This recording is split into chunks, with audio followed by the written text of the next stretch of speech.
All right, let's dive in. Today we are talking about the temple in Jerusalem. But look, this is way more than just a story about some ancient ruins. This is about how a building that was destroyed 2,000 years ago, and another one that might be more legend than actual stone, is still shaping wars, politics, and even prophecies in our world right now. We're going to see how a physical place can become an idea that's way more powerful than any building. So, this is the central puzzle we're tackling. How can these structures, one a pile of rubble, the other maybe just a story, have so much pull? Seriously, they've been at the center of conflicts, laws, and apocalyptic visions for literally millennia. It's a wild story about the power of an idea to completely overtake reality.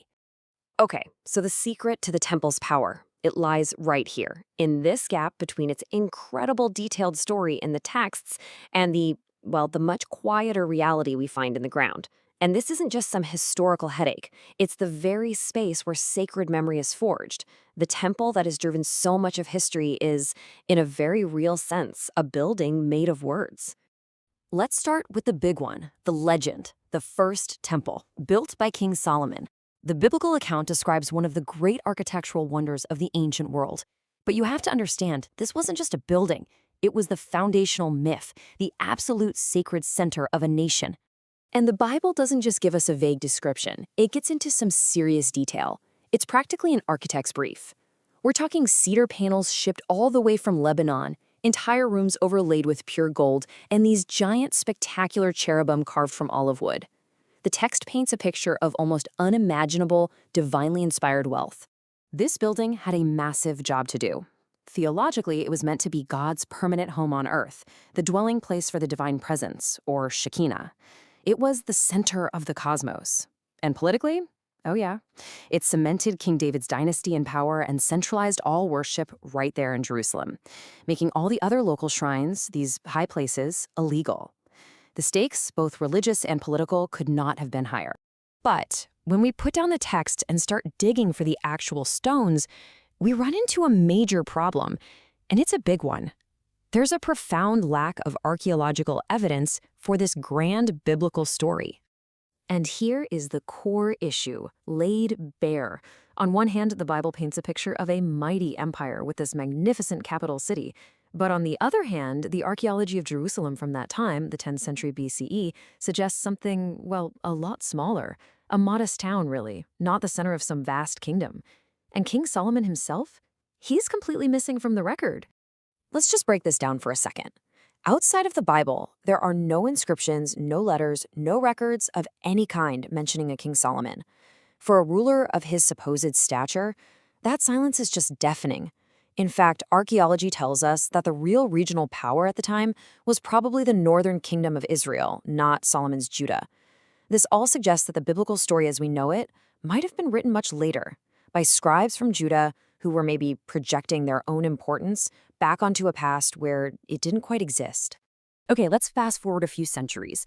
A new temple rises, and this is one we absolutely know existed. This was the massive, stunningly beautiful structure built by Herod the Great. And to really understand this temple, you have to understand its builder, one of history's most ambitious, brilliant, and absolutely brutal rulers.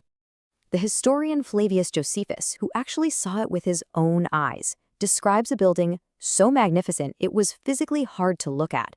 It was covered in plates of gold, and it would literally blaze like a second sun. This was, without a doubt, one of the true wonders of the ancient world. But behind all this beauty, there's a much darker story. Because Herod was a tyrant. He was a client king for Rome, and his entire reign was defined by this deep paranoia that led him to execute his own wife, and not one, not two, but three of his own sons. The source material even notes his final order, which thankfully was never carried out, was to slaughter a group of nobles just so there would be guaranteed mourning at his funeral. This splendor was built on a foundation of pure political violence. Of course, this magnificent temple was ultimately destroyed. But what happened next? What happened after the fire and the smoke cleared is maybe the most incredible part of this entire story. The building was gone, but the idea of the temple? It not only survived, it became more powerful than ever. I mean, just look at this timeline for a moment. Herod starts his grand project around 20 BCE, but the whole complex isn't fully finished until 64 CE. And then, just 6 years later, after a brutal war with Rome, it's all destroyed. Decades and decades of work, a wonder of the world, just gone in an instant. So what do you do? What do you do when the absolute center of your universe has been wiped off the map? Well, in one of history's most remarkable religious pivots, Judaism was completely recentered. Rabbis shifted the entire focus away from animal sacrifice at a physical temple to Torah study, prayer, and community. The temple's absence, its emptiness, became a central defining presence in the faith itself. And this right here, this gets to the very heart of the matter. The temple's true power was never in its stones, which, as we saw, could be destroyed. No, it was in the text, the laws, the memories, the stories. As one historian so brilliantly put it, it became a library that houses a building, rather than the other way around. Think about it. A building can burn down, but a text can be copied and memorized and carried across the entire world. Which brings us all the way to the present and to the future. The idea of a third temple, of a rebuilt sanctuary, has been a core part of Jewish hope for 2,000 years.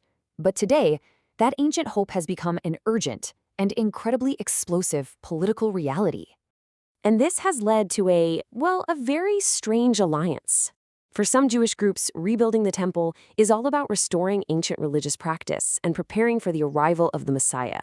But for many Christian evangelicals, it's a necessary step in their own end-times prophecy. It's a trigger for the events in the book of Revelation.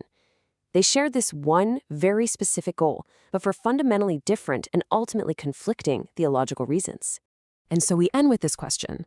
The temple's long, complicated, and often violent history shows us that sacred buildings, they do more than just remember the past. At their most powerful, they have a way of imposing the unresolved arguments of the dead onto generations that are yet to come. And the temple in Jerusalem, well, it's been doing exactly that for a very, very long time.